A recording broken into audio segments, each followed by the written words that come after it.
Yeah. So Shoop still has Hunter, Warlock, Druid remaining. Keep in mind, we predicted Zoo Warlock yesterday, but Shoop actually has that combo Reno Warlock. So that could be an interesting choice as we move forward into this match. It doesn't line up well against some decks, but Shoop is going to throw out this Cthulhu Druid. I believe this is his fifth deck. This was the deck that he designated. Let me just double check here. Actually, doesn't say. But he's the only person that's not listed. I have 7 players here. Oh my goodness. Yeah, but I believe Druid is his fifth deck. I don't remember saying it. So Cthulhu Druid. I see it right here. TJ overlooked it. It is Cthulhu Druid as his fifth deck. Oh, it's all at the bottom. Snuck out of me. All right, yep. Druid is the fifth deck. So imagine Cthulhu Druid. We saw the Claxy Amber Weaver.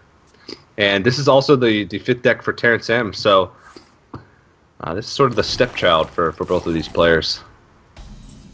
They didn't really want to bring it, but they knew they had to bring a fifth deck, so they stuck in Cthulhu Druid. Yeah, I'm going to be really interested. I mean, it's been performing phenomenally for a lot of these players. Yeah. Curious to see how it continues to perform here. Yeah, both players have pretty mediocre hands. I mean, Brand Bronzebeard plus a huge amount of ramp could be a big deal. Also, just a turn 2 Dark Arakoa can be a big deal as well. But then you have absolutely no reload, so could be a little bit risky. Especially since you don't know your opponent's deck. I mean, they could just be playing a mulch. And if you use double innervate and get this Dark Arakoa out there and they mulch you, you're donezo. But it's going to hit the board, and there's absolutely no way for Shoop to answer this. And he just gives a slight smirk, and he's like, oh no. Yeah, I don't know about you, TJ, but I am pretty much always going to play turn 2 Dark Arakoa. If it's available. I mean, turn 2 5/7 taunt is going to take a long time for Shoop to get through and a lot of resources. And even though he doesn't have much reload behind this, he does have Brand Bronzebeard. So we can just throw that on the board. That's 2 threats that you have to deal with. You have to deal with the 5/7 taunt that came down on turn 2, and you also have to deal with the Brand Bronzebeard, which is threatening so many things.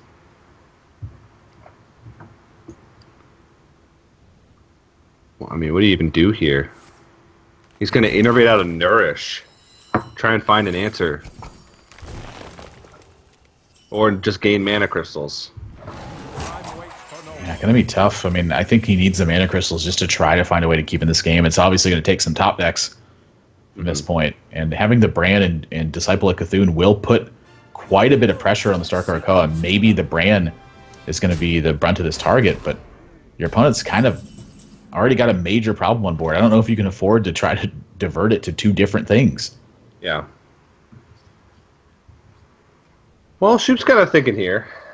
What can I go for? What he can do is he can he can swipe the Brand this turn, bring the Dark Arakoa down to 6, hit in with the tree and hero power it. He's going to take 10 more damage, but then he can Brand the Disciple of Cthulhu next turn. But you're taking so much damage there. And even though this doesn't guarantee a way for you to take out that Dark Arakoa next turn, it's the best way for you to try and survive. Does get punished pretty heavily by swipe. Yeah, I'm not sure that's something he can afford to really play around either. I mean, just, again, look at how the hands have panned out. What could Shoop really do in terms of playing around the cards? Terrence even just going to add mana here. Wants that Dark Arakoa next turn. Wants to take out this Disciple of Cthulhu. Is going to run over the Brand as well. Pretty easy turns. So Shoop going to be able to finally even up the board, but that's going to give Terrence initiative. Oh, but Ragnaros is oh my gosh, that's a freaking good draw right now, TJ. If that Ragnaros hits that Dark Arakoa, Terrence is in trouble. Even if it doesn't, I mean, it's still on the board, and how do you deal with that? Terrence just doesn't have any other cards. Oh, what did he just pick up? Swipe. Yeah, I mean, I guess would be a way. If it hits that Dark Arakoa, this could be lights out. Yeah. And despite that turn 2 Dark Arakoa, Shoop's found a way to get back into this one. Holy moly. Senor del Fuego is lighting it up and knows exactly where the place is. He always goes space. I guess it keeps the game exciting here, so I'm not too disappointed with it. Here we go, battle. So now the role's been reversed here. Terrence, the one having to invest resources, and Shoop being able to have major initiative on this board. And Terrence might want to consider wild growthing here. That's a 12-12 Cthulhu. And he's Next going turn. to. This game is crazy. Yeah. And you have to think, if you're Shoop, he wild growth on turn 8. Oh, He's ramping into 10 mana. Like that this one is card sort of he like has left is Cthulhu. Why? I mean, why else would he wild growth on turn 8? Terrence has been playing fantastic. Shoop just doesn't really have a way to play around this. He's gonna hang on to the Fandral. Yeah. I mean, he's got a way for this to survive. Oh my! This yeah, this board keeps a 3/2 around, so something at least. Fandral and Druid of the Claw are gonna add some pressure to this. I mean, maybe he can return by drawing his own Cthulhu. But he's got 10 damage on board.